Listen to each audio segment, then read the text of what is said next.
இப்போதும் கூட வார்த்தைக்கு நேராக நாம் கடந்து செல்லலாம். கடந்த வாரத்தின் தொடர்ச்சியை தான் இந்த நாளிலும் நாம் கவனிக்கும்படி கர்த்தர் கிருபை தருவராக. இந்த வருடத்தில் ஆண்டவர் நம்முடைய சபைக்கு நமக்கு கொடுத்த ஒரு வார்த்தை கொலோசியர் 1ஆம் அதிகாரம் 13ஆம் வசனத்திலே நாம் வாசிக்கிறோம். நீங்கள் அன்பின் குமாரனுடைய ராஜ்யத்திற்கு உட்பட்டவர்கள் என்ற இந்த வார்த்தை ஆண்டவர் கொடுத்தார். அன்பின் குமாரன் என்றால் யார் என்பதை தான் கடந்த வாரத்திலே நாம் ஆரம்பித்தோம். உரையாக சில விஷயங்களை நாம் கவனித்தோம். நிச்சயமாகவே நாம் கவனிக்கக்கூடிய இந்த வார்த்தையானது ஆச்சரியமானவைகளை நமக்கு வெளிப்படுத்துகிறது மாத்திரமல்ல, நம் தெய்வம் யார் என்பதை நமக்கு சொல்லிக் கொடுக்கிறதாக இருக்கிறது என்று நாம் பார்க்கிறோம். ஆகவே இதை நாம் நிதானமாக கவனித்து ஒவ்வொரு பகுதியாக நாம் கடந்து செல்லும்படிக்கு தேவன் நமக்கு கிருபை தருவாராக. மனவடவென்று வேகமாய் செல்வதற்கு என்பது அது சரியான விதத்தில் அமையுமா என்று தெரியல. ஏனென்றால் இங்கே நம் சபைக்கு வருகிற மக்களுடைய காரியங்களை நாம் கவனிக்கும் பொழுது ஒவ்வொரு தன்மையில் இருப்பார்கள். ஆகவே நிதானமாய் நாம் இதை கேட்போம் என்றால், இந்த சத்தியத்தை நாம் தியானிப்போம் என்றால் நிச்சயமாகவே பல காரியங்கள் இதன் மூலமாக நமக்கு வெளிவரும். அதில் எந்த சந்தேகமும் இல்லை. ஏனென்றால் நம்மை சகல சத்தியத்திற்குள்ளும் வழிநடத்துகிறவர் நம்முடைய பரிசுத்த ஆவியானவர் என்று பார்க்கிறோம். அவருக்கு நம்மை ஒப்பு கொடுப்போம் என்றால் நம்மை நிச்சயமாக நம்மை வழிநடத்தி செல்வார். ஆண்டவருடைய கிருபை நம்மை தாங்குவதாக. வாசிக்கிறோம், நீங்கள் அன்பின் குமாரனுடைய ராஜ்யத்திற்கு உட்பட்டவர்கள். அன்பின் குமாரனுடைய ராஜ்யத்திற்கு உட்பட்டவர்கள் என்றால் அந்த குமாரன் யார் என்கிற அந்த ஒரு மதிப்பு, அவர் எப்படிப்பட்டவர், அவர் யார் என்பதை புரிந்து கொள்வோம் என்றால் அந்த ராஜ்யம் என்ன என்பது நிச்சயமாக நமக்கு வெளியே வரும். அது மாத்திரமல்ல, நம்மை அதற்கு உட்படுத்தி இருக்கிறார் என்றால் அப்போ ஆண்டவர் எவ்வளோ பெரிய கிருபை நமக்கு தந்திருக்கிறார் என்கிறதை நாம் என்ன செய்ய முடியும் என்றால் புரிந்து கொள்ள முடியும். ஆகவே தான் பவுல் அதை விளக்கும்படியாக சொல்லுகிறார். இவ்வளவு பெரிதான ரட்சிப்பை குறித்து நீங்கள் கவலையற்று இருப்பீர்கள் என்றால் தண்டனைக்கு நாம் எப்படி தப்பித்துக் கொள்வோம்? நிச்சயமாகவே நாம் கவனிக்க வேண்டிய ஒன்று, இவ்வளவு பெரிதான ரட்சிப்பு என்று நாம் பார்க்கிறோம். இங்கே சொல்லப்படுகிறது, நீங்கள் அன்பின் குமாரனுடைய ராஜ்யத்திற்கு உட்பட்டவர்களாக நம்மை மாற்றின பிதாவக தேவனை சோத்தரிக்கிறேன் என்று அங்கே பவுல் சொல்லுகிறார். அப்படி என்றால் இந்த வசனத்தின் அடிப்படையில் கவனிக்கும் பொழுது பிதாவையும் குமாரனையும் குறித்து இந்த வேதம் என்ன செய்கிறது? இந்த பகுதி நமக்கு தெளிவுபடுத்துகிறது. பிதா என்பது யாரை குறிக்கிறது, குமாரன் என்கிறது யாரை குறிக்கிறது என்பதெல்லாம் நாம் கவனித்து கடந்த வாரத்தில் நாம் பார்த்தோம். ஆனால் ஒரு சில விஷயங்களை நாம் கவனித்து அடுத்தடுத்து காரியங்களை நாம் பார்க்கும்படி தேவன் நமக்கு கிருபை தருவராக.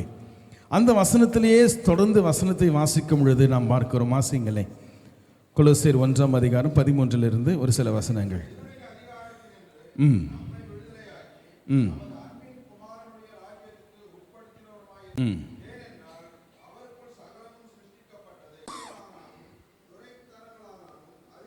போதும்.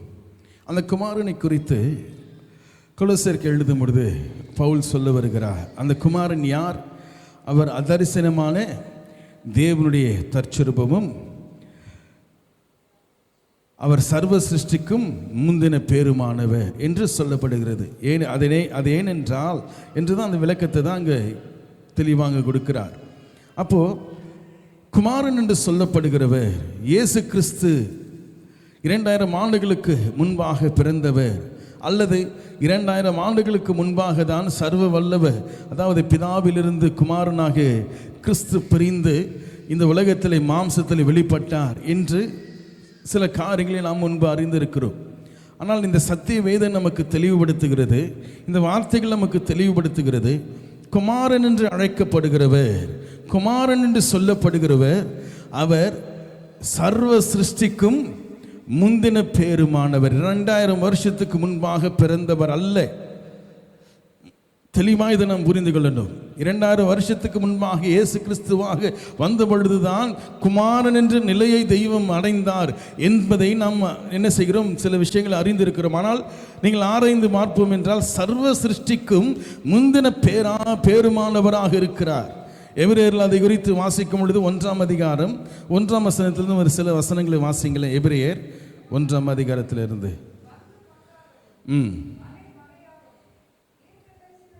போதும். இங்கே வேதம் சொல்லுகிறது, இவரை கொண்டு உலகங்களையும் உண்டாக்கினார். என்ன ஆச்சரியமான வார்த்தை இது! நீங்களும் நானும் நினைக்கிறோம், கடவுள் இந்த பூமியை மாத்திரம்தான் படைச்சு இதை பார்த்துட்டு இருக்கிறார். அப்படிதான் நமக்கு தெரிந்தது. இயேசு கிறிஸ்து என்று சொல்லப்படுகிற இந்த பூமியில் இருக்கிற நம்மை விடுதலை ஆக்கும்படியாக 2000 ஆண்டுகளுக்கு முன்பாக வந்தார். அதெல்லாம் உண்மை, அதில் எந்த மாற்றமும் கிடையாது. ஆனால் குமாரன் என்று அழைக்கப்படுகிறவர், குமாரன் என்று சொல்லப்படுகிறவர், பிதா குமாரன் பரிசுத்த ஆவி என்று நாம் அழைக்கிறோமே, அந்த குமாரன் யார் என்பதை நாம் புரிந்து கொள்ள வேண்டும். அவர் சர்வ சிருஷ்டிக்கும் முந்தின பேருமானவர். இங்கே பவுல் எபிரேயருக்கு எழுதின ஆக்கியன் சொல்லுகிறார், என்னென்று சொல்றார்? அதை அவர் எப்படிப்பட்டவராம்? எல்லா சிருஷ்டிக்கும் முந்தின பேருமானவர். அது மாத்திரமல்ல, அவர் இந்த உலகங்களை அவர் மூலமாக உண்டாக்கினார். அல்லேலூயா! உலகங்கள் என்று சொல்லப்படுகிறார். அப்போ பல்வேறு காரியங்கள், பல்வேறு சிருஷ்டிகளை தெய்வம் குமாரன் மூலமாக சிருஷ்டித்தார் என்பது இந்த வசனங்கள் நமக்கு சொல்லிக் கொடுக்கிறது, விளக்குகிறது. குமாரன் என்று சொல்லப்படுகிறவர் ஆதாமுக்கு முன்பாக உருவாக்கப்பட்டவர். குமாரன் என்று அழைக்கப்படுகிறவர் லூசிபரின் காலத்திற்கு முன்பாக உருவாக்கப்பட்டவர். குமாரன் என்று அழைக்கப்படுகிறவர் பூமி என்ற இந்த கிரகத்தை, இந்த சிருஷ்டியை சிருஷ்டிப்பதற்கு முன்பாக உருவாக்கப்பட்டவர் என்று சொல்லப்படுகிறது. ஹல்லேலூயா! அதுதான் யோவான் 18 அதிகாரம் 1 அதிகாரம் 18 வசனத்தில் வாசிக்கிறோம். தேவனை ஒருவனும் ஒரு காலமும் கண்டதில்லை, பிதாவின் மடியில் இருக்கிற ஒரே பேரான குமாரனை அவரை வெளிப்படுத்தினார். அப்படி என்றால் சகலத்தையும் தெய்வம் படைப்பதற்கு முன்பாக தெய்வம் என்ன செய்தார்? சர்வ வல்லமையுள்ளவர் என்ன செய்தார்? மனிதர்களுக்கு தன்னை வெளிப்படுத்தக்கூடிய, அல்லது சரியான வார்த்தையை சொல்லணும்னா சிருஷ்டிகளுக்கு தன்னை வெளிப்படுத்தக்கூடிய வகையிலே தன்னை மாற்றிக்கொண்டதனுடைய ரூபத்தினுடைய பெயர் தான் குமாரன். ஆகவேதான் அங்கே கொலோசையரில் வாசிக்கும் பொழுது அவர் அதரிசனமான தேவனுடைய தற்சொரூபமாய் இருக்கிறார். சர்வ வல்லமையுள்ளவரை நான் பார்த்திருக்கிறேன், பிதாவை நான் கண்டேன், பிதாவை நான் பார்த்திருக்கிறேன் என்று அநேகம் பேர் இன்றைக்கு சொன்னாலும் அது உண்மை அல்ல. அது நிச்சயமாகவே 100க்கு 100 அது பொய். காரணம் என்னவென்றால், பிதாவை சர்வ வல்லமையுள்ளவரை யாரும் காண முடியாது, அவரை பார்க்கவும் முடியாது. வேதம் அதை திட்டமும் தெளிவுமாக நமக்கு சொல்லுகிறது. தம்மை வெளிப்படுத்தக்கூடிய பிதாவானவர், தம்மை வெளிப்படுத்தக்கூடிய சர்வ வல்லமையுள்ளவர், தன்னை வெளிப்படுத்தக்கூடிய ஒரே வகை குமாரன் மூலமாக மாத்திரமே. அது ஆபிரகாமுக்காக இருந்தாலும் சரி, மோசேக்காக இருந்தாலும் சரி, தாவீதாக இருந்தாலும் சரி, தீர்க்கதரிசிகளாக இருந்தாலும் சரி, கடைசி காலமாக இருந்தாலும் சரி, எல்லா காலங்களிலும் குமாரன் மூலமாகத்தான் தெய்வம் தன்னை வெளிப்படுத்திக் கொண்டிருக்கிறார். ஹல்லேலூயா! அப்ப ஆபிரகாமை பார்த்து பிதா பேசினார், மோசே கிட்ட பிதா பேசினார், சர்வ வல்லவர் பேசினார் என்று நாம் நினைக்கிறோம். ஆனால் வேதத்தை ஆராய்ந்து பார்க்கும் பொழுது சர்வ வல்லமையுள்ளவர் தன்னை பார்க்கக்கூடிய, தன்னோடு பேசக்கூடிய, தன்னோடு சம்பாஷிக்கக்கூடிய சிருஷ்டிகள் தன்னிடத்தில் பேச வேண்டும் என்றால் அவர்கள் வந்து அடைய வேண்டிய ஒரே இடம் குமாரன் மாத்திரமே. ஆனால் இன்றைக்கு இருக்கிற உலகம், இன்றைக்கு இருக்கிற கிறிஸ்தவம் நமக்கு சொல்லுகிறது குமாரன் என்று சொன்னால் இயேசு கிறிஸ்து. அது உண்மை, தப்பு சொல்லலை, கரெக்ட், அது தவறு நான் சொல்ல, உண்மைதான். ஆனால் அந்த குமாரன் எப்பொழுது உருவாக்கப்பட்டார் என்பதை நாம் புரிந்து கொள்ள வேண்டும். சர்வ சிருஷ்டிக்கு முந்தின பேருமானவர். யோவான் அழகா எழுதுறார், தேவனை ஒருவனும் ஒரு காலம் கண்டதில்லை, காண முடியாது, பிதாவின் மடியில் இருக்கிற ஒரே பேரான குமாரன், அவர் ஒருவர் மாத்திரம்தான். தேவன் தன்னை வெளிப்படுத்தக்கூடிய ஒரு நிலையை அடைந்தார், எடுத்துக்கொண்டார். அந்த ரூபம் ஒரு ரூபத்தை எடுத்துக்கொண்டார்.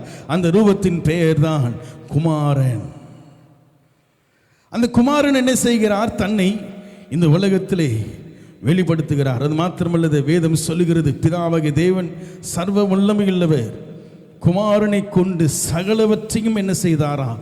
உருவாக்கினார். அவருக்காகவும் அவர் மூலமாகவும் அவரை கொண்டும். இந்த வார்த்தைகளை விவரிப்பதற்கு இந்த வாழ்நாள் நமக்கு போதாது. இந்த நம்முடைய வாழ்க்கையானது தேவனை புரிந்து கொள்வதற்கு இந்த நாட்கள் நமக்கு போதாது. ஆனால் அதற்கு நமக்கு இங்கே இருக்கிற இந்த 80 வருஷமே நமக்கு என்ன செய்கிறோம்? கடவுளை தேடுறதுக்கு நேரில் ஓடிட்டு இருக்கிறோம். ஓடுறோம் ராத்திரி பகலாக ஓடி உழைக்கிறோம். ஆனால் கடவுளை தேடுகிறவன் உண்டோ?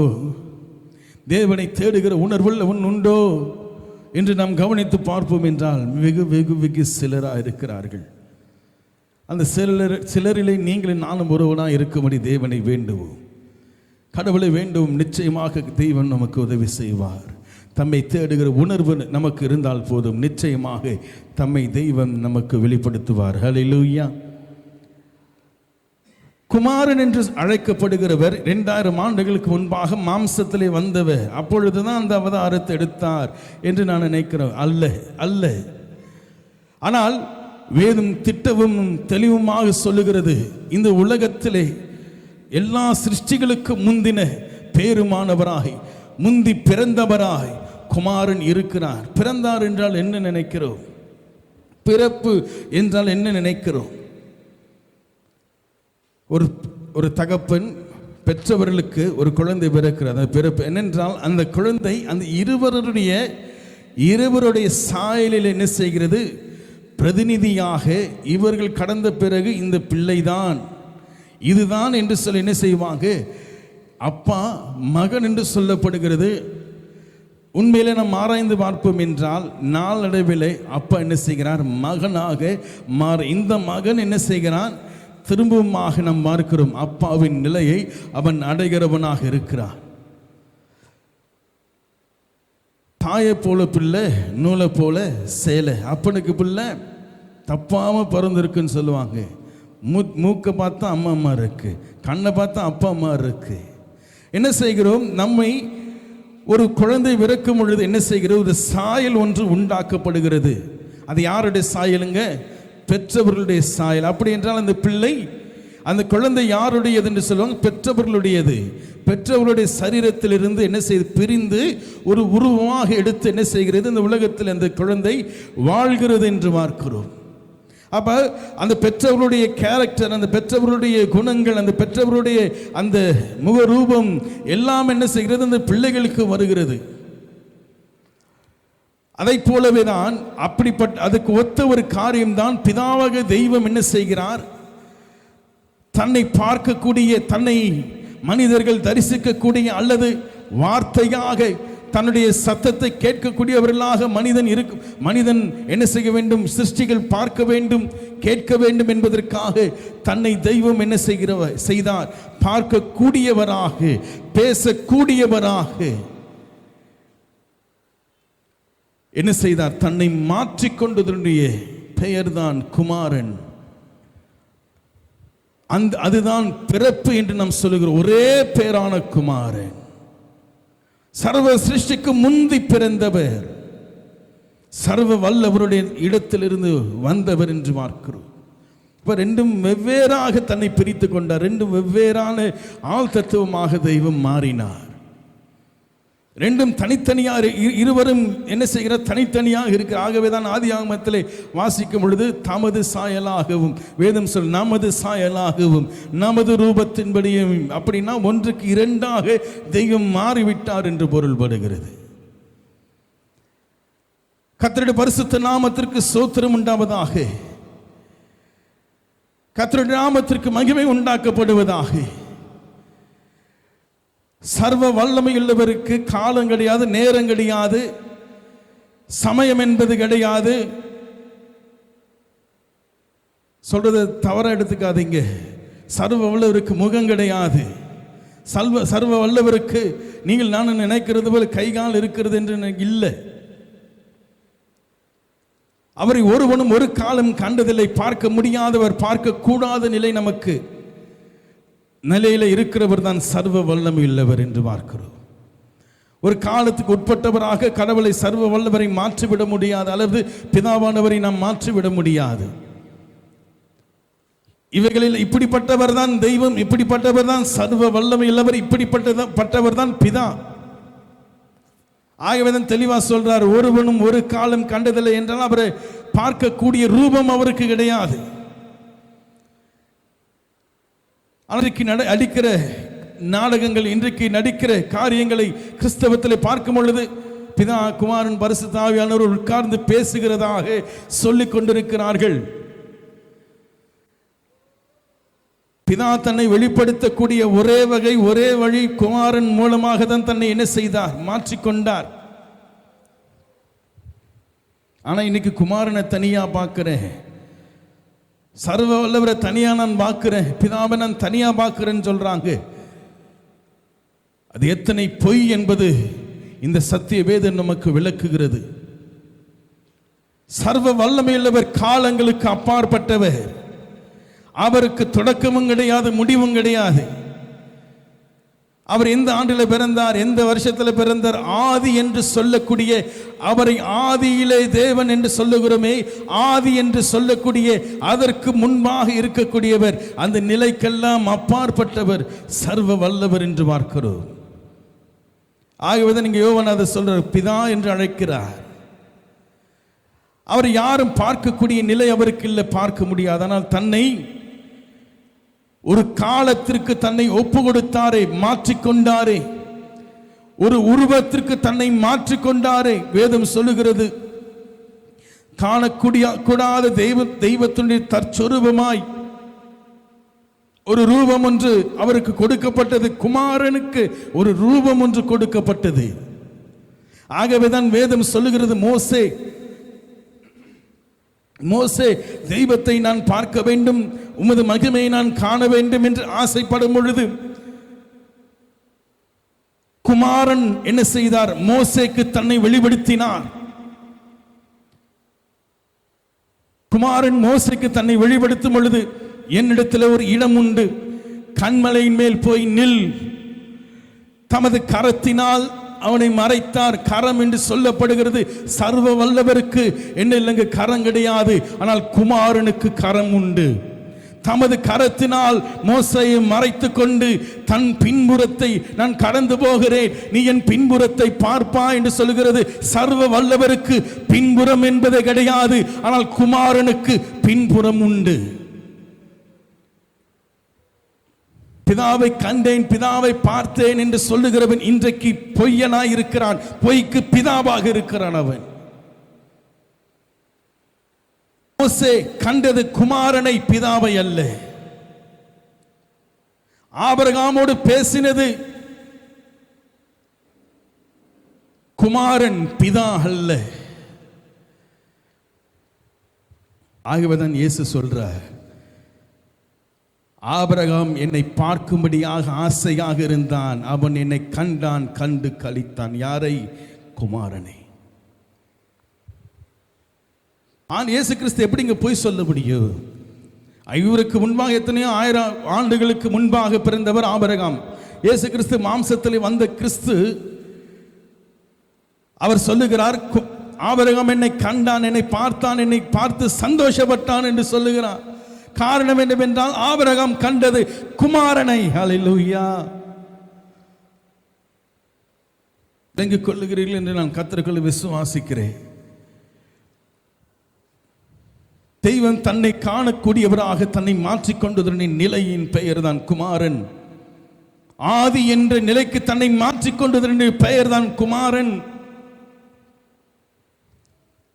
சகல சிருஷ்டிகளையும் தெய்வம் படைக்கும் பொழுது, படைப்பதற்கு முன்பாக தன்னை ஒரு உருவமாக, ஒரு துவக்கமாக தன்னை மாற்றிக்கொண்டாரே, அந்த நிலையின் பெயர் தான் குமாரன் என்று பார்க்கிறோம். ஆகவேதான் தொடக்கமும் முடிவும் இல்லாத தெய்வம் உங்களுக்காக, எனக்காக தொடக்கமும் முடிவுமாக மாறினார். உங்களையும் என்னையும் சிருஷ்டிப்பதற்கு முன்பாக, சர்வ சிருஷ்டிகளையும் அவர் படைப்பதற்கு முன்பாக தன்னை ஒரு நிலைக்கு தன்னை மாற்றிக்கொண்டாரே, அந்த நிலையினுடைய பெயர் தான் இங்கே சொல்லப்படுகிறது, குமாரன். குமாரன், குமாரன். அப்ப குமாரன் என்றால் அவருடைய வேல்யூ கம்மியா? அவருடைய வேல்யூ கம்மி இல்லை. தெய்வத்தினுடைய வேல்யூல என்றைக்குமே என்ன இல்லைங்க, குறைவு கிடையாது. ஆனால் பிதாவாக தெய்வம் சர்வ வல்லமையுள்ளவர், நம்மை காணக்கூடியவராக தன்னை டைல்யூட் பண்ணிக்கொண்டு, தன்னை உருமாற்றிக்கொண்டு, இந்த உலகத்திலே சர்வ சிருஷ்டிகளையும் படைப்பதற்கு முன்பாக தன்னை உருமாற்றிக் கொண்டதனுடைய பெயர் குமாரன். ஆகவேதான் காண முடியாத தெய்வத்தினுடைய தற்சொரூபமாய் இருக்கிறார் என்று பவுல் சொல்லுகிறார். அப்படிதாங்க வேதத்தில் போட்டிருக்கிறது. இப்ப குமாரன் என்று அழைக்கப்படுகிறவர் யார்? குமார் என்று அழைக்கப்படுகிறவர் எப்படிப்பட்டவராக இருக்கிறார்? தன்னை என்ன செய்தார்? யாரும் காணக்கூடாமல் இருக்கிற அவர் தன்னை என்ன செய்தார்? காணக்கூடியவராக தன்னை டைலூட் பண்ணிக்கொண்டு உருமாற்றிக்கொண்டு வந்து நின்றதனுடைய பெயர் தான் குமாரன். கர்த்தருடைய பரிசுத்த நாமத்திற்கு ஸ்தோத்திரம் உண்டாவதாக. ஒவ்வொரு சிருஷ்டிகளையும் தெய்வம் படைத்து குமாரன் மூலமாக படைத்து மற்ற சிருஷ்டிகளை ஆண்டவர் எப்படி நடத்துறாரு, எப்படி அவைகளிலே டீல் பண்ணிட்டு இருக்கிறாரு, எப்படி அவர்களோடு கூட பேசிக்கொண்டு இருக்கிறார். ஒரு வகை நமக்கு நன்றாக தெரியும். வேதத்தின்படி நான் அடுத்து சொல்ல முடியும். அவர்களை எல்லா சிருஷ்டிகளும் தெய்வம் குமாரன் மூலமாக தான் டீல் பண்ணிட்டு இருக்கிறார். குமாரன் மூலமாக தன்னை வெளிப்படுத்திக் கொண்டிருக்கிறார். வேதத்தில் அநேக சம்பவங்களை நாம் பார்க்கிறோம். கடவுள் மனிதனை வந்து சந்தித்த சம்பவங்கள், அது எல்லாமே குமாரன் தன்னை வெளிப்படுத்தினார். குமாரன் மூலமாக தெய்வம் தன்னை வெளிப்படுத்தின சம்பவங்கள் அவைகள் எல்லாம். கர்த்தருடைய பரிசுத்த நாமத்திற்கு ஸ்தோத்திரம் உண்டாவதாக. அப்ப இயேசு கிறிஸ்து என்னவென்று சொல்லுவோம் என்றால், சர்வ சிருஷ்டிக்கும் முந்தின பேருமானவர் அவர் குமாரன்.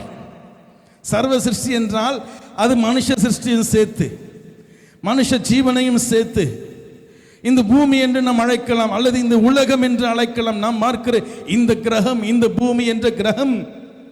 ஆனால் எல்லா கிரகங்களையும் எல்லா சிருஷ்டிகளையும் தெய்வம் படைத்திருக்கிறாரே. அந்த சிருஷ்டிகள் எல்லாம் என்ன செய்யப்படுகிறது என்றால், குமாரன் மூலமாக அவைகள் உண்டாக்கப்பட்டு ஒவ்வொரு சிருஷ்டியும் தெய்வம் தனித்தனியாக தெய்வம் என்ன செய்கிறார்? அவைகளை பார்த்து கொண்டும் அவைகளை நடத்தி கொண்டும் இருக்கிறார். ஆகவேதான் வேதம் சொல்லுகிறது, வானத்தில் உள்ளவைகளும் பூலோகத்தில் உள்ளவைகளும் என்று வேதம் சொல்லுகிறது. கர்த்தருடைய பரிசுத்த நாமத்திற்கு ஸ்தோத்திரம் உண்டாவதாக. தொடர்ந்து வேதத்தை நாம் கவனித்து பார்க்கும் பொழுது வேதம் என்ன செய்கிறது? குமாரனை இந்த உலகத்திற்கு தெய்வம் என்ன செய்தார்? சிருஷ்டித்து இந்த உலகத்தோடு கூட அவர் பிரயாணம் பண்ணும்படியாக ஆரம்பித்தார் என்று பார்க்கிறோம். என்றைக்கு மனிதன் தெய்வம் சொல்ல வேண்டிய, தெய்வத்தோடு இருக்க வேண்டிய நிலை அவன் அடையாமல் தனியாக நான் இருந்து கொள்ளுகிறேன், தெய்வம் வேண்டாம் என்று தீர்மானித்து அவன் போனபடியினாலே அழிவுக்குரியவனாக அவன் மாறிவிட்டான். காரணம் என்ன? தெய்வம் அவனுக்கு கொடுத்த ஆற்றலை தவறான விதத்தில் பயன்படுத்தி கொண்டிருக்கிறான் மனிதன். ஏற்கனவே இது குறித்து நான் தெளிவாக சொல்லியிருக்கேன். திரும்பவும் அதை இந்த செய்திக்காக சொல்லி நான் கடந்து போகிறேன். மனிதனுக்கு ஆற்றலை கடவுள் கொடுத்தார். அநேக வல்லமைகளை தெய்வம் என்ன செய்தார்? கடவுள் மனிதனுக்கு கொடுத்தார் என்று பார்க்கிறோம். தன்னை போலவே படைத்தார் என்றால் என்னன்னு சொல்றது? அதுக்கு மேல ஒரு வார்த்தை நம்மால சொல்ல முடியாது. எல்லா வல்லமைகளையும் கொடுத்து தான் மனுஷனை படைச்சார். அவன் சிருஷ்டியை படைச்சு அந்த சிருஷ்டிகளை கஷ்டப்படுகிறத பார்த்து கடவுள் சந்தோஷப்படுகிறார். மனுஷ ஜன்மங்கள் இன்றைக்கு இருக்கிற காரியங்களை பார்த்து கடவுள் பார்த்து சந்தோஷப்பட்டு கொண்டு இருக்கிறார் என்று பல பேர் இன்றைக்கு சொல்லுகிறார்கள். ஆனால் ஒவ்வொரு சிருஷ்டியுமே ஆண்டவர் என்ன செய்கிறார்? தெய்வம் என்ன செய்கிறார்? அவைகளை ஒவ்வொன்றாக கரிசனையோடு கூட தெய்வம் பார்த்து கொண்டு இருக்கிறார். கர்த்தருடைய பரிசுத்த நாமத்திற்கு ஸ்தோத்திரம் உண்டாவதாக. பிதா, குமாரன், பரிசுத்த ஆவி என்கிற அந்த தெய்வத்தினுடைய அந்த கேரக்டர், தெய்வத்தினுடைய அந்த ஆள் தத்துவமானது இந்த உலகத்தில் என்ன செய்தது? இந்த சிருஷ்டிக்கு மாத்திரமல்ல, உலகம் ஆண்டவர் படைத்திருக்கிற சகல சிருஷ்டிக்கும் உரியது என்று பார்க்கிறோம். குமாரன் மூலமாக வெளிப்பட்டார். நம் வாசித்த சங்கீதத்தை நாம் எடுத்து வாசிக்கலாம். 2ஆம் அதிகாரம் சங்கீதம் 2 7ஆம் வசனமும் 12ஆம் வசனமும் வாசிங்களேன். சங்கீதம் 2 7 12. தீர்மானத்தின் விவரம் சொல்லுவேன். கர்த்தரை நோக்கி, நீர் என்னுடைய குமாரன், இன்று நான் உம்மை ஜெனிப்பித்தேன். குமாரன் கோபம் கொள்ளாமலும் நீங்கள் வழியிலே அழியாமலும் இருக்கும்படிக்கு அவரை முத்தம் செய்யுங்கள். கொஞ்ச காலத்திலே அவருடைய கோபம் பற்றி எரியும். அவரை அண்டிக் கொள்ளுகிற யாவரும் பாக்கியவான்கள். இந்த குமாரன் யார்? இந்த குமாரன் யாரை குறிக்கிறது? எதை சொல்லுகிறது? கர்த்தருடைய பரிசுத்த நாமத்திற்கு ஸ்தோத்திரம் உண்டாவதாக. தீர்மானத்தினுடைய விவரம் சொல்லுகிறேன். அந்த வசனத்தை திருப்பிடுங்க. 7ஆம் வசனம். தீர்மானத்தின் விவரம் சொல்லுவேன். கர்த்தரை நோக்கி, நீர் என்னுடைய குமாரன், இன்று நான் உம்மை ஜெனிப்பித்தேன். ஹல்லேலூயா. நீர் என்னுடைய குமாரன், இன்று நான் உம்மை ஜெனிப்பித்தேன். கர்த்தருடைய பரிசுத்த நாமத்திற்கு ஸ்தோத்திரம் உண்டாவதாக. சர்வ சிருஷ்டியும் உண்டாக்கப்படுவதற்கு முன்பாக, சிருஷ்டிக்கப்படுவதற்கு முன்பாக தன்னை தெய்வம் என்ன செய்தார்? சர்வ வல்லமையுள்ளவர், தன்னை பார்க்கக்கூடியவராக, காணக்கூடியவராக, அவரோடு கூட பேசக்கூடியவராக, தெய்வத்தோடு கூட கம்யூனிகேட் பண்ணக்கூடியவராக தன்னை மாற்றிக்கொண்டதன் நிலையின் பெயர் தான் குமாரன். ஆகவேதான் இன்று நான் உம்மை ஜெனிப்பித்தேன் என்று அங்கு சொல்லப்படும். காலங்களுக்கு உட்பட்டவராக தெய்வம் தன்னை மாற்றிக்கொண்டதன் பெயர் தான் குமாரன். இன்று என்று சொல்லப்படுகிறது. இன்று என்றால் அது எப்பொழுதும் இருக்கிற ஒன்று. இன்று என்று சொல், நேற்று என்று சொல்ல, நேற்று நான் உம்மை ஜெனிப்பித்தேன் அல்லது நாளைக்கு நான் ஜெனிப்பிக்கிறேன் அல்ல, இன்று. காரணம் என்னவென்றால் இன்று என்று சொல்லப்படுகிறவை என்றைக்குமே அழியாத ஒன்று.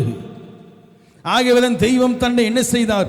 சொல்லும் பொழுது, நீர் யார்? மோசே கேட்கிறார், உம்மை யார் என்று நான் தெரிவிப்பது? உம்முடைய பெயர் என்று சொல்லும் பொழுது, என்னுடைய பெயர் இது என்று சொல்லி ஆண்டவர் சொல்லல. அதுக்கு பதிலாக ஒரு பதில் சொல்றார், நான் இருக்கிறவராகவே இருக்கிறேன்.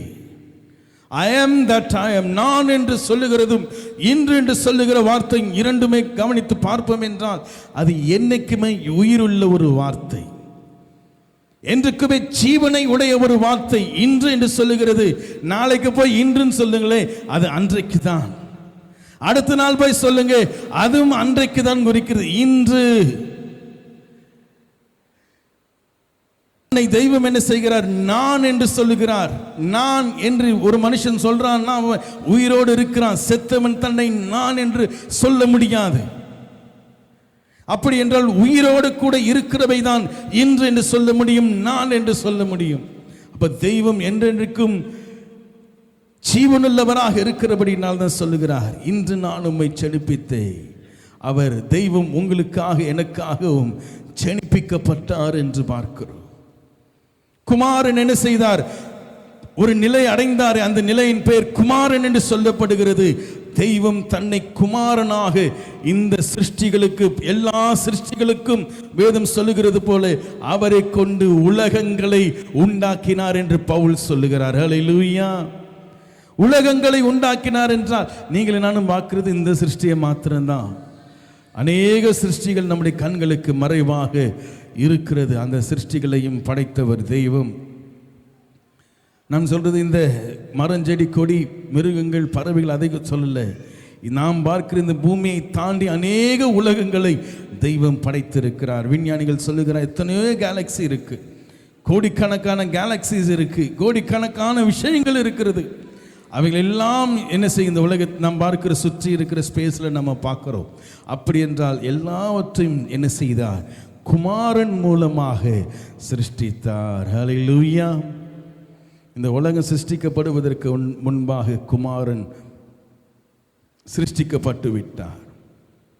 கர்த்தருடைய பரிசுத்த நாமத்திற்கு ஸ்தோத்திரம் உண்டாவதாக. தெய்வம் தன்னை குமாரனாக மாற்றிக்கொண்டு ஒவ்வொரு சிருஷ்டிகளுக்கும் தன்னை வெளிப்படுத்தக்கூடிய வகை என்ன செய்கிறது? குமாரன் மூலமாக வெளிப்படுத்தினார். ஆனால் அந்த சிருஷ்டி ஒருவேளை தவறிவிடும் என்றால், தவறி போய்விடும் என்றால், அல்லது வேறு நிலைக்கு தன்னை மாற்றிக்கொள்ளும் என்றால், அல்லது வேறு ஒரு வழி அவைகள் தேர்ந்து கொள்ளும் என்றால், அந்த சிருஷ்டிகளுக்கு ஏற்றபடி தன்னை மாற்றிக்கொண்டு தெய்வம் அவர்களை என்ன செய்கிற? சரிபடுத்தும்படியாக ஆண்டவர் செயல்படுகிறதை நாம் வேதத்திலே பார்க்கிறோம்.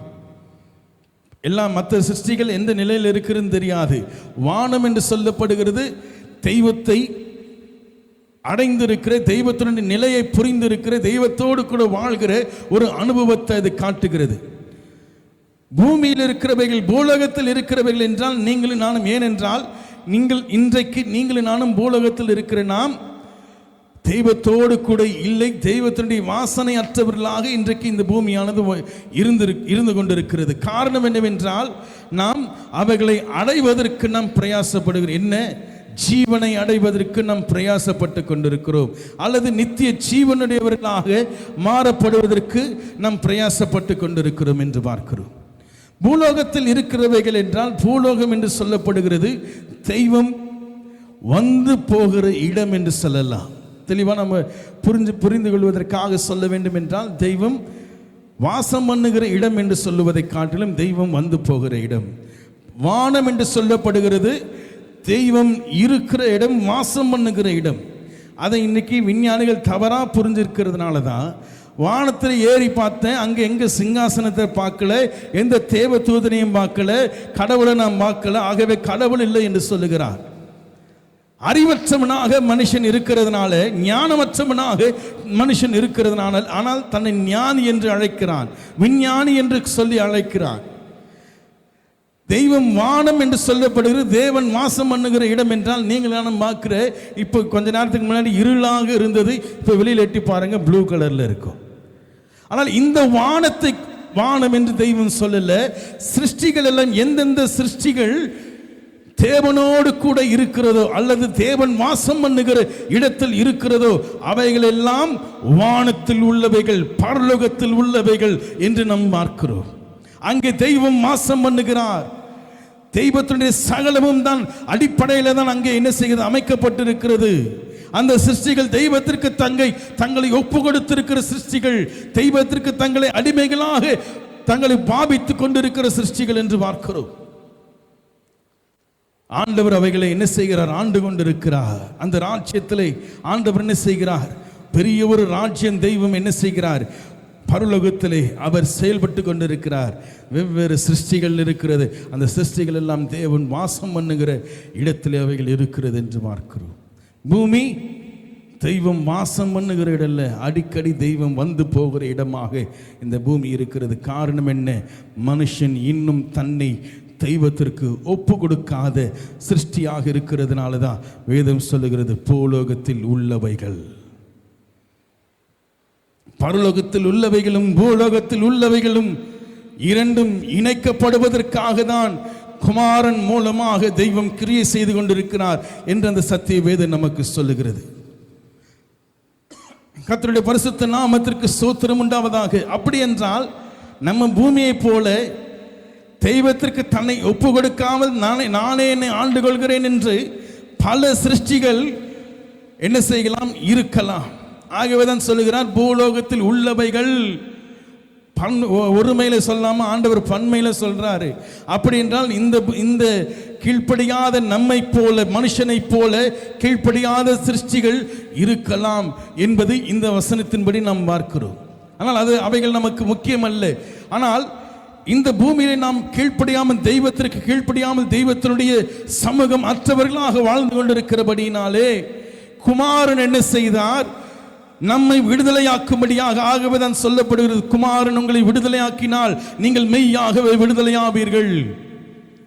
காரணம் என்னவென்றால் அந்த குமாரன் தான் உங்களை என்னையும் விடுதலையாக்கக்கூடிய வகையை ஆண்டவர் தேடிக்கொண்டிருந்தார். அந்த குமாரன் என்ன செய்தார், இந்த உலகத்திலே தன்னால் சிருஷ்டிக்கப்பட்ட சிருஷ்டியாக தன்னை மாற்றிக்கொண்டதுடைய நிலையின் பெயர்தான் இயேசு கிறிஸ்து. ஹல்லேலூயா. மாம்சத்திலே தன்னை வெளிப்படுத்திக் கொண்டாரே, அவையின் பெயர்தான் இயேசு கிறிஸ்து. ஆகவேதான் வேதம் சொல்லுகிறது மனுஷகுமாரன்.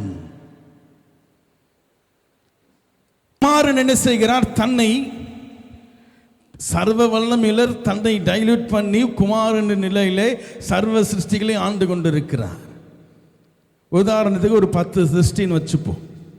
இந்த 10 சிருஷ்டியில 9 சிருஷ்டி தேவனுக்கு தன்னை ஒப்பு கொடுத்து பரலோகத்திலே வாசம் பண்ணி கொண்டிருக்கிறார். அதாவது தெய்வம் இருக்கிற இடத்துல, தெய்வம் வாசம் பண்ணுகிற இடத்துல, தெய்வத்தினுடைய சமூகம் இருக்கிற இடத்துல என்னாலும் தேவனோடு கூட இருக்கிற சிருஷ்டிகளாக 9 சிருஷ்டிகள் தன்னை ஒப்பு கொடுத்து வாழ்ந்து கொண்டிருக்கிறது.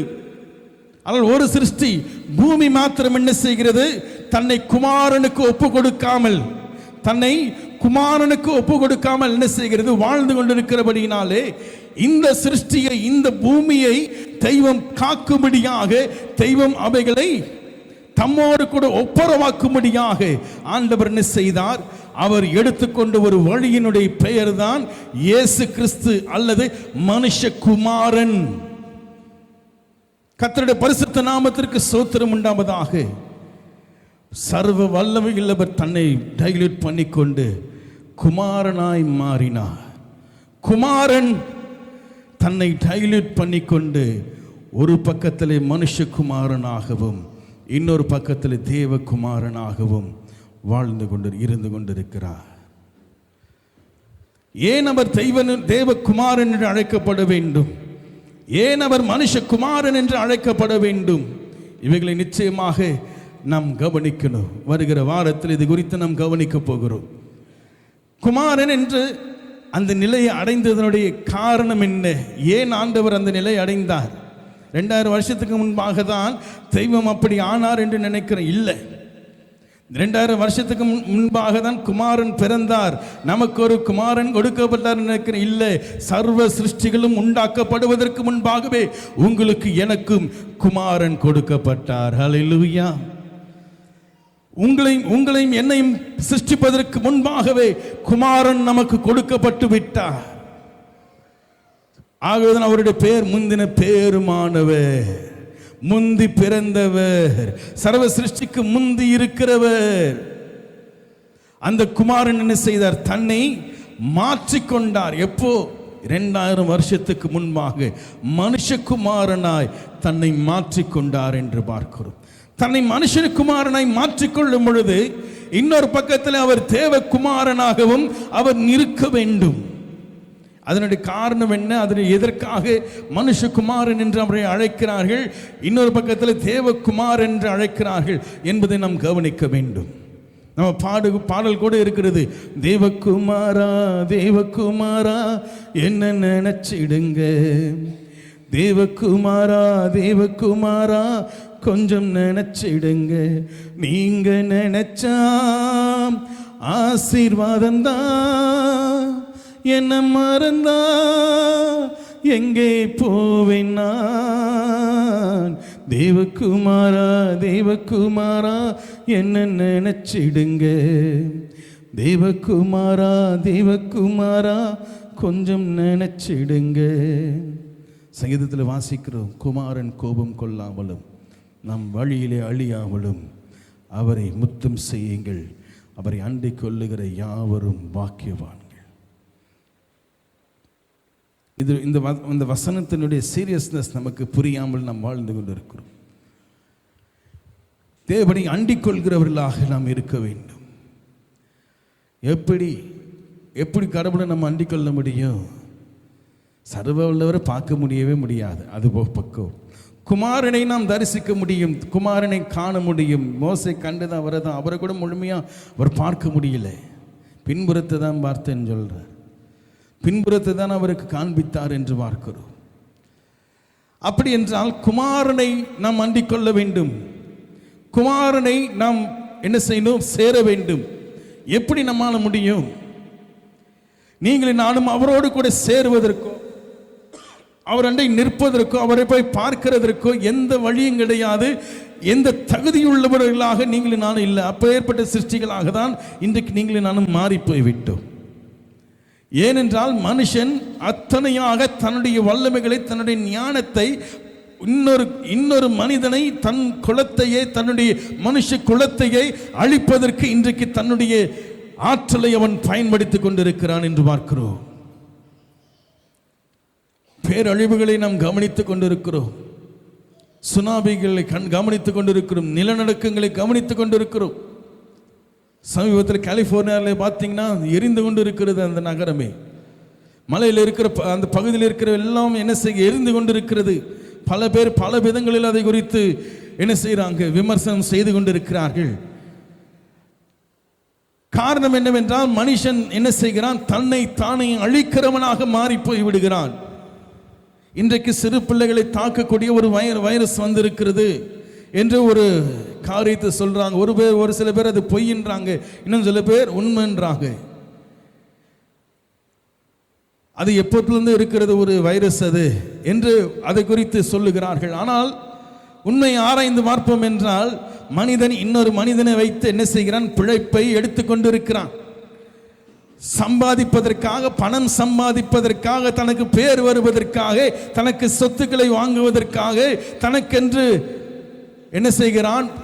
எல்லா ஆஸ்திகளையும் சேர்த்து வைப்பதற்காக இன்னொரு மனுஷனை ஏமாத்தி இன்றைக்கு பிழைத்து கொண்டிருக்க. ஏமாத்துறது மாத்திரம் இல்லைங்க, இன்னொரு மனிதனை கொன்று அவன் என்ன செய்கிறான்? சம்பாதித்து கொண்டிருக்கிறான். இன்றைக்கு இருக்கிற சின்ன பிள்ளைகளுக்கு என்ன செய்கிறாங்க? பேர்பட்ட வைரஸ் கொண்டு வந்த அந்த பிள்ளைகள் தாங்குமாதுங்க. இன்றைக்கு இருக்கிற பிள்ளைகளுடைய அந்த மென்டல் அந்த காரியத்தை என்ன செய்கிறார்கள்? மாற்றி விடுகிறார்கள். கொடுக்கிற அந்த வருகிற வீடியோக்கள், எடுக்கிற அந்த படங்கள் மூலமாக, காட்சிகள் மூலமாக இன்றைக்கு பிள்ளைகள் அதை பார்த்து பார்த்து அதற்கு என்ன செய்ய அடிக்ட் ஆகி இன்றைக்கு பேச முடியாதவர்களாக இன்றைக்கு பிள்ளைகள் நின்று கொண்டிருக்கிறதுக்கு காரணம் என்ன? இன்றைக்கு இருக்கிற உலகம் நம்ம என்ன செய்ய பலவீனப்படுத்தி அதன் மூலமாக இன்றைக்கு சம்பாதித்து கொண்டிருக்கிறார்கள் என்று பார்க்கிறோம். எத்தனை பிள்ளைகளை வைத்துக்கொண்டு தாய்மார்களும் பெற்ற அப்பாக்களும் என்ன செய்கிறார்கள்? கஷ்டத்தோடு கூட, கண்ணீரோடு கூட தன் பிள்ளைகளுக்கு எப்படியாவது சரியாக விடாதா என்று சொல்லி கண்ணீரோடு கூட ஒவ்வொரு இடமாக தூக்கி திரிந்து கொண்டிருக்கிறார்கள் என்று பார்க்கிறோம். இதற்கு கடவுள் காரணம், கடவுள் பார்த்து சும்மா இருக்கிறார் என்று நினைக்கிறோம். இல்லை, கடவுள் மாத்திரம், தெய்வம் மாத்திரம் மனுஷகுமாரனாய் இந்த உலகத்தில் வராமல் இருந்திருப்பார் என்றால் இன்றைக்கு நீங்களும் நானும் இந்த மண்ணோடு மண்ணாயிருப்போம். இந்த பூமியை ஒன்றும் இல்லாமல் போயிருக்கும். மனுஷனுடைய அகங்காரத்தை தெய்வம் அடக்கி கொண்டிருக்கிறார். ஆகவே சங்கீதத்தில் வாசிக்கிறோம், அவரை முத்தம் செய்கிற யாவரும் பாக்கியவான்கள். அதிகாரங்கள், துரைத்தனங்களை குறித்து வேதம் சொல்லுகிறது. எவன் ஒருவன் இந்த உலகத்திலே தெய்வம் சிருஷ்டித்த சிருஷ்டிகளுக்கு விரோதமாக எழும்புகிறானோ அவனை அடக்கவே தெய்வம் என்ன செய்கிறார்? எழுந்தருளுவார். சங்கீதத்தை வீட்டில் சென்று வாசிச்சு பாருங்களேன். இப்படியாக இந்த உலகத்தை மனிதன் என்ன செய்கிறான்? நாசப்படுத்தி கொண்டிருக்கிறான். லூசிபர் இதே தான் செஞ்சான். தன்னுடைய வர்த்தமானங்கள் மூலமாக, தன்னுடைய கமர்ஷியல் மூலமாக. வேதம் சொல்லுகிறது, லூசிபர் நாட்களில் நகரங்கள் இருந்தது, பெயர்பட்ட பெரிய பெரிய கட்டிடங்கள் எல்லாம் இருந்தது என்று சொல்லப்படுது. இன்னைக்கு அப்படிதானே? எல்லாம் சரி, வானளாவிய கட்டிடங்களை கட்டுகிறோம், எல்லாம் பண்றோம். ஆனால் இன்னொரு மனுஷனுக்கு துரோகம் பண்ணாமல் ஏதாகிலும் செயலை மனிதன் செய்கிறானா? இல்லையே.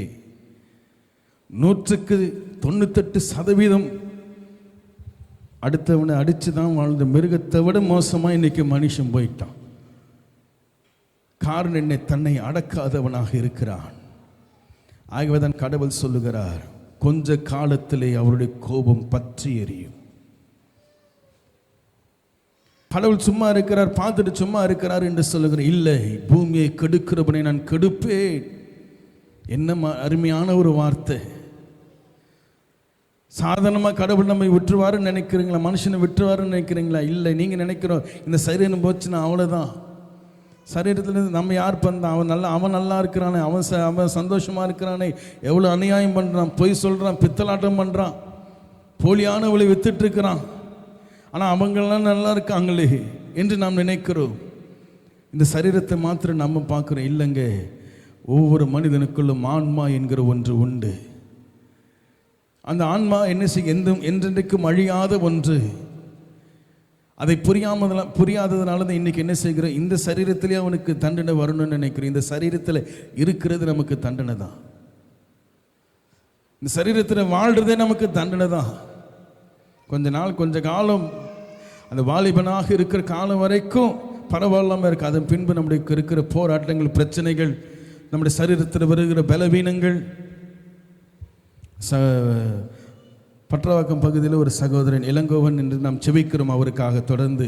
ஆனால் அவர் போய் பார்க்கும் பொழுது மிகவும் மெலிந்தவராக, உருகுலைந்து போய் இந்த கீமோதெரப்பி பண்ணுறதுனால ரொம்ப கஷ்டத்தில் அவர் தன்னுடைய ஏன் உயிரோடு இருக்கிற செத்து விடுவது மேல் என்ற நிலைக்கு அவர் மாறி போனார் என்று பார்க்கிறோம். ஏற்பட்ட நிலைக்கு நாம் என்ன செய்கிறோம்?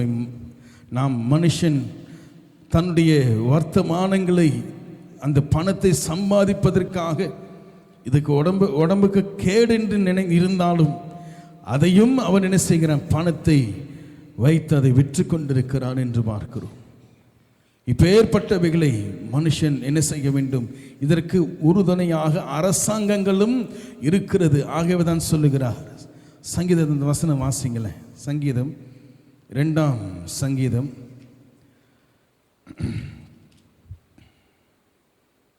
10ஆம் வசனத்திலே வாசிங்க. இப்பொழுதும் இன்னும் இந்த நாம் பார்க்கிற கொலோசியர் 1ஆம் அதிகாரம் 13ஆம் வசனத்தில் தொடர்ந்து வாசிக்கும் பொழுது ராஜ்யங்களும் வல்லமைகளும் அதிகாரங்களும், அதே போல எபிரேயரில் நாம் வாசிக்கிற அந்த 1ஆம் வசனத்திலிருந்து வாசிக்கும் பொழுதும் அதிகாரத்தை குறித்தும் எல்லாவற்றையும் குறித்தும் தெய்வம் அங்கே பேசுகிறதை பார்க்கிறோம். காரணம் என்னவென்றால், இந்த உலகத்திலே ஆண்டவர் மனுஷன் என்ன செய்கிறான்? ஆண்டு கொண்டிருக்கிறான். அதிகாரத்தை தன் கையில் வைத்துக்கொண்டு செயல்பட்டு கொண்டிருக்கிறான். எவன் ஒருவன் சரியான விதத்திலே அவன் செயல்படாமல் இருப்பான் என்றால், குமாரன் நிச்சயமாக வந்து அவனிடத்தில் நியாயம் விசாரிப்பார், அவனை கேட்பார் என்கிறதை இங்கே சங்கீதத்திலே வாசிக்கிறோம். ராஜாக்களே உணர்வடையுங்கள். பூமியின் அதிபதிகளை என்ன செய்யணுமா? ஆண்டவர் இருக்கிறார் என்கிற அந்த உணர்வுள்ளவனாக நீ செயல்பட வேண்டும். இன்றைக்கு தெய்வம் இல்லை என்கிற அந்த இருக்கிறார் என்கிற பயமற்றவனாக மனிதன் மாறி போனதினாலே மற்றவன் செத்தா கூட பரவாயில்ல என்று சொல்லி தன்னுடைய ஆஸ்தியை சேகரித்துக் கொண்டிருக்கிறது மனுஷன் என்று பார்க்கிறோம். சிறு குழந்தைகள் என்று கூட பார்க்காமல் அவர்கள் மத்தியில் தேவையில்லாத அந்த கொள்ளை நோய்களை விட்டு என்ன செய்கிறார்? மனுஷன் இன்றைக்கு சம்பாதித்துக் கொண்டிருக்கிறார். மருத்துவ துறைகள் இன்றைக்கு சம்பாதித்துக் கொண்டிருக்கிறது. எல்லாரும் அப்படின்னு சொல்லல, ஆனால் ஒரு சில கூட்டங்கள் என்ன செய்கிறது? மனுஷனை அழிப்பதற்காகவே எழும்பி அதன் மூலமாக பிழைத்துக் கொண்டிருக்கிறது என்று பார்க்கிறோம். அதற்கு சிறந்த ஒரு உதாரணம் கொரோனா. அதை வைத்து எத்தனையாக சம்பாதித்தார்கள் தெரியுங்களா? அந்த ஆக்சிஜன் கிடைக்காம ஜனங்கள் அங்கலாய்த்த போது 1000-2000 விற்க வேண்டிய அந்த ஆக்சிஜனை கொண்டு போய் 1 லட்சம் 2 லட்சம் வித்தானுங்க. கேட்ட டிமாண்ட் என்று சொல்ல, டிமாண்ட் என்ன? எத்தனை டிமாண்டாக இருந்தாலும் ஒரு மனிதனுக்கு உதவி என்றால் இறங்கி போய் செய்ய வேண்டியது மனுஷனுடைய நிலை. ஆனால் அதிலேயும் சம்பாதிக்கிறவனாக மனுஷன் மாறி போய்விட்டான். பூமியின் ராஜாக்களை உணர்வடையுங்கள். அதிபதிகளை நீங்கள் என்ன செய்யணும்? உணர்வடையவர்களாக இருக்க வேண்டும். இன்றைக்கு உணர்வற்றவனாக மனுஷன் என்ன செய்கிறான்? மனு குலத்தை ஆட்டிக்கொண்டிருக்கிறான். ஏறக்குறைய சொல்றாங்க, கடந்த வாரத்தில் சொன்னது போல 700-800 கோடிக்கு மேலாக மனுஷர்கள் இங்கு இந்த பூமியில் வாழ்ந்து கொண்டு இருக்கிற ஜனத்துக்கு ஜாஸ்தி அடைச்சா அதை கம்மி பண்றதுக்கு தான் கொரோனாவை கொண்டு வந்தாங்களாம். அதை கம்மி பண்ணுறது தான் இப்போ இருக்கிற வகையில் கொண்டு வராங்களா. ஆனால் வேதம் சொல்லுகிறது 1/3 அழிந்து போகுமா. இப்போ இன்னும் எத்தனை அழிவுகளை இந்த பூமி காணப்போகிறது என்று தெரியல.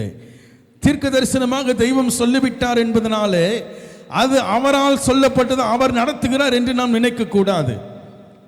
தீர்க்க தரிசனமாக தெய்வம் சொன்னார், பூமி 1/3 என்ன செய்யும்? அழிந்து போகும் என்று சொல்லப்படுகிறது. அப்படி என்றால் 800 கோடி பேர்ல 1 பங்கு எவ்வளவுங்க? 3 பங்கு எவ்வளவுங்க? 800 கோடிக்கு மேக்ஸ் யாராவது தெரிஞ்சவங்க இருக்கீங்களா? 250. அப்ப 250 கோடி ஜனங்கள் அழியக்கூடிய காரியங்கள் இந்த பூமியிலே நடைபெறும் என்று சொல்லி தெய்வம் சொல்லுகிறார். கொரோனா டைமில் எத்தனையோ லட்சங்கள் கோடிகள் என்று நாம் பார்க்கிறோம். இத்தனை கோடி பேர் பூமி முழுவதும் இறந்தாங்க, பாதிக்கப்பட்டாங்க என்று சொல்கிறாங்க. 250 கோடி பேர் என்றால் என்னவென்று சொல்லுவது? குடும்பத்தில் 1/3 அழிஞ்சு போகும். அது யார்? கடவுள் சொல்லிட்டார் என்று நினைக்காதீங்க. கடவுள் சொல்லலை. கடவுள் சொன்னாலும் அது நடக்க போகிறவைகளை தெய்வம் சொன்னார் என்று அவர் நடத்துகிறவைகளை தெய்வம் சொல்லலை. ஹல்லேலூயா. கர்த்தருடைய பரிசுத்த நாமத்திற்கு ஸ்தோத்திரம் உண்டாவதாக. கடவுள் சொல்லிட்டார் பூமி அதிர்ச்சி வரும்னு, கடவுள் சொல்லிட்டார் நிலநடுக்கம் வரும்னு, கடவுள் சொல்லிட்டார் கொள்ளை நோய் வரும்னு. கடவுள் சொன்னதுனால வரல, அவைகளெல்லாம் சம்பவிக்க போகிறதுனாலே கடவுள் சொன்னார் என்று பார்க்கிறோம். மனுஷன் இன்னொரு மனிதனை எழும்பிக் கொள்ளுவான் என்று தெய்வம் சொன்னார் என்றால் மனுஷனுடைய குணம் அப்படிப்பட்ட குணமாக மாறிவிட்டது இருக்கிறது என்பதை தெய்வம் நமக்கு விளக்குகிறார் என்று பார்க்கிறோம். கர்த்தருடைய பரிசுத்த நாமத்திற்கு ஸ்தோத்திரம் உண்டாவதாக. சர்வ வல்லமையுள்ளவர் என்ன செய்தார்? தன்னை குமாரனாக உருவெடுத்து, காணக்கூடாத தெய்வத்தினுடைய தற்சொரூபமாக குமாரன் இருக்கிறார். ஆனால் மனுஷனை மீட்கும்படியாக குமாரன் மனுஷகுமாரனாய் மாறினார். அந்த அன்பை குறித்து நாம் என்னவென்று சொல்லுவது? அந்த இரக்கத்தை குறித்து நாம் என்னவென்று சொல்லுவது? 2000 ஆண்டுகளுக்கு முன்பாக குமாரன் மனுஷகுமாரனாய் மாறினாரே, குமாரன் தேவனுடைய குமாரனாக மாறினாரே. அதனுடைய அந்த காரியத்தை நாம் புரிந்து கொள்வோம் என்றால், பல சிருஷ்டிகள் உண்டு. இந்த பூமி என்கிற இந்த சிருஷ்டியை காப்பாற்ற குமாரன் மனுஷகுமாரனாய் மாறினார். ஹல்லேலூயா. ஆண்டவர் தன்னை என்ன செய்கிறார்? டைல்யூட் பண்ணிட்டே இருக்கிறார். தன்னை காண்பிக்கக்கூடிய வகையிலே மனுஷனுக்கு காண்பித்து கொண்டே இருக்கிறார். ஆகவே தான் சொல்லுகிறார் இயேசு கிறிஸ்து, என்னை கண்டவன் பிதாவை கண்டான். குமாரன் தன்னை பார்க்கக்கூடியவராக இந்த மாம்சத்திலே மாற்றிக்கொண்டதனுடைய பெயர் இயேசு கிறிஸ்து. ஹல்லேலூயா. இவ்வளவு செயலை உங்களுக்கும் எனக்கும் ஆண்டவர் செய்திருக்கிறாரே. ஆகவேதான் வேதம் சொல்லுகிறது, நம்மேல் வைத்த அன்பினாலே தமது ஒரே பேரான குமாரனை தந்தருளி இவ்வளவாக இந்த உலகத்தின் மேல் அன்பு கூர்ந்தார். ஹல்லேலூயா. நிச்சயமாகவே தெய்வம் என்ன செய்தார்? நம்மேல் அன்பு இருக்கிறதுனால தான் நம்மை விடுதலை ஆக்கும்படியாக மனுஷகுமாரனாய் வந்தார். நம்மோடு கூட பேச வேண்டும், சம்பாஷிக்க வேண்டும், இருக்க வேண்டும் என்பதற்காக தான் குமாரனாய் மாறினவர் மனுஷகுமாரனாக மாறி இன்னும் நம்மை விடுதலையாக்கும்படியாக ஆண்டவர் கிரியை செய்து கொண்டிருக்கிறார். அவரை அண்டிக் கொள்ளுகிற யாவரும் பாக்கியவான்கள். ஹல்லேலூயா. அப்போ நமக்கு இருக்கிற இந்த பூமியில் இருக்கிற பிரச்சனைகள், பாடுகள், இவைகளை குறித்து கவலைப்பட வேண்டாம். நம்மை விசாரிக்கிற ஒருவர் உண்டு, நம்மை வழிநடத்தும்படியாக ஒருவர் உண்டு, இந்த அழிவுகள் எல்லாவற்றிலும் நம்மை காப்பாற்றக்கூடிய ஒருவர் உண்டு. அவர் மனுஷகுமாரன். ஹல்லேலூயா என்பதை வருகிற வாரத்தில் நாம் கவனித்து நாம் கர்த்தரை மகிமைப்படுத்தும்படி தேவன் நமக்கு கிருபை தருவாராக. எழுந்து நிற்போம்.